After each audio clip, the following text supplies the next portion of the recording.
SKB Bangla টিউটোরিয়ালে তোমাদের স্বাগত। আশা করছি তোমরা প্রত্যেকেই ভালো আছো এবং সুস্থ আছো। আমাদের বাংলা সাহিত্যের ইতিহাস থেকে এর আগে অনেকগুলো ক্লাসই হয়ে গেছে, তোমরা সেটা দেখেছো নিশ্চয়ই, আর যারা দেখোনি তারা সেগুলো দেখে নিও। এবার আমরা আরও একটি নতুন উদ্যম নিয়ে বাংলা সাহিত্যের ইতিহাস, অর্থাৎ যারা ক্লাস নবম দশম এবং যারা একাদশ দ্বাদশ দুটো ক্ষেত্রেই বাংলা বিষয়ে বসবে তাদের সুবিধার জন্য, অর্থাৎ তাদের প্রিপারেশনের সুবিধার জন্য বাংলা সাহিত্যের অন্তর্গত প্রত্যেকটি টপিক ওয়াইজ আমরা ধরে ধরে প্রশ্ন উত্তর আলোচনা করব। আর তোমরা যদি ভাবো যে এই প্রশ্ন উত্তরের পাশাপাশি তোমরা ডিটেলস ক্লাসও চাও, তাহলে সেগুলো তোমরা কমেন্ট বক্সে লিখে জানিও। তাহলে চলো আজকের ক্লাসটি শুরু করি। আজকে দেখো আমরা যে টপিকটি নিয়েছি সেই টপিকের আগে প্রথমে আলোচনা করে নেব বাংলা সাহিত্যের ইতিহাসকে কটি বিভাগে এবং কত খ্রিস্টাব্দ থেকে কত খ্রিস্টাব্দ পর্যন্ত আমরা কোন বিভাগ বলবো সেটা আগে একটু পরিচিত হয়ে নিই, তারপর আমরা আজকে টপিক ওয়াইজ কোশ্চেন অ্যান্সার করব। বাংলা সাহিত্যের যুগ বিভাগ। বাংলা সাহিত্যের ইতিহাসকে আমরা কিন্তু তিনটি ভাগে ভাগ করতে পারি। একটা হচ্ছে প্রাচীন যুগ, মধ্যযুগ, আর একটা হচ্ছে আধুনিক যুগ। তো দেখো, প্রাচীন যুগ সময়কাল কত? আনুমানিক 750 খ্রিস্টাব্দ থেকে 1200 খ্রিস্টাব্দ পর্যন্ত। আর প্রাচীন যুগের একমাত্র নিদর্শন রয়েছে যেটি হলো চর্যাপদ। 2 নম্বর মধ্যযুগ। আরও একটা কথা এখানে বলে রাখি, মধ্যযুগকে আবার দুটি ভাগে ভাগ করা হয়েছে। একটা হচ্ছে আদি মধ্যযুগ আর আরেকটা হচ্ছে অন্ত মধ্যযুগ। আদি মধ্যযুগ আমরা কোন সময়কালকে বলবো? চৈতন্য পূর্ববর্তী সময়কাল, অর্থাৎ চৈতন্য পূর্বযুগের যে সাহিত্যের ইতিহাস রয়েছে সেগুলো। আর এই সময়কাল হলো 1350 থেকে 1500 খ্রিস্টাব্দ পর্যন্ত। আর এই সময়ের নিদর্শন হলো শ্রীকৃষ্ণ কীর্তন কাব্য, কীর্তিবাসী রামায়ণ, শ্রীকৃষ্ণ বিজয় ও বিভিন্ন ধরনের মঙ্গল কাব্য। এরপরে দেখো রয়েছে এই মধ্যযুগের দ্বিতীয় পার্ট, অন্ত মধ্যযুগ। আর এই সময়টা কি? চৈতন্য প্রভাবিত ও চৈতন্য পরবর্তী সময়, অর্থাৎ চৈতন্যের সময়ে যে সাহিত্যের ইতিহাস রয়েছে সেটা, আর চৈতন্য পরবর্তী সাহিত্যের ইতিহাসের রয়েছে সেগুলো। আর সময়কাল কত? 1501 থেকে 1800 খ্রিস্টাব্দ পর্যন্ত।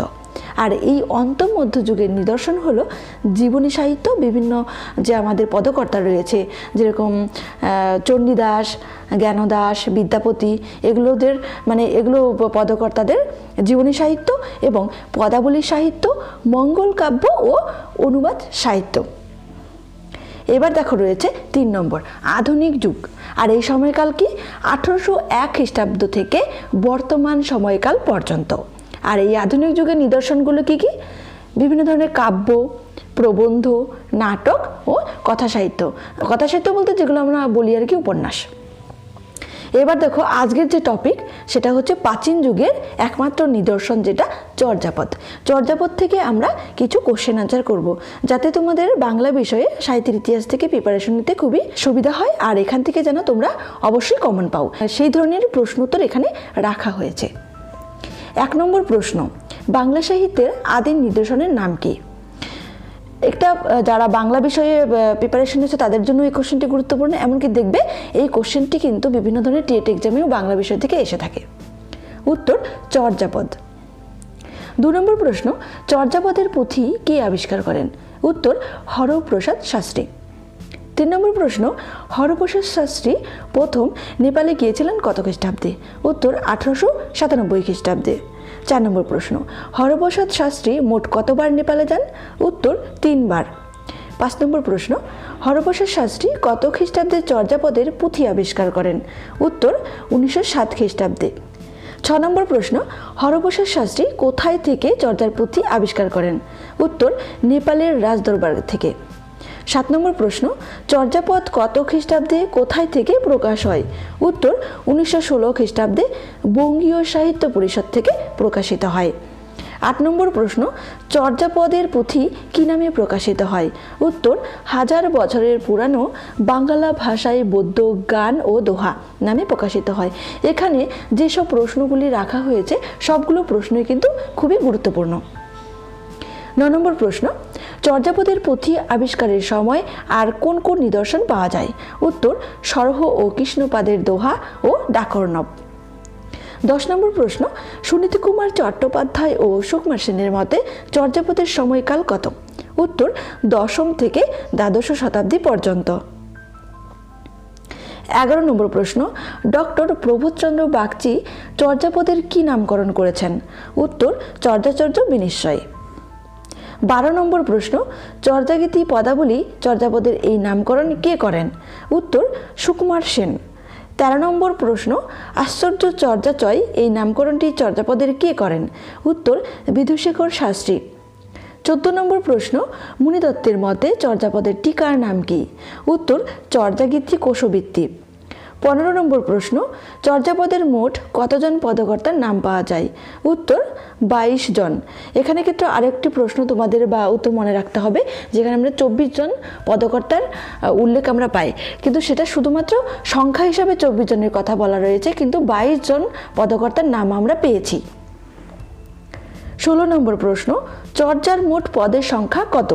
উত্তর 50টি। 17 নম্বর প্রশ্ন, চর্যাপদের শ্রেষ্ঠ রচয়িতার নাম কি? উত্তর কানহুপা, যার পদের সংখ্যা হলো 12 থেকে 13টি। 18 নম্বর প্রশ্ন, চর্যার ভাষাকে কি বলা হয়?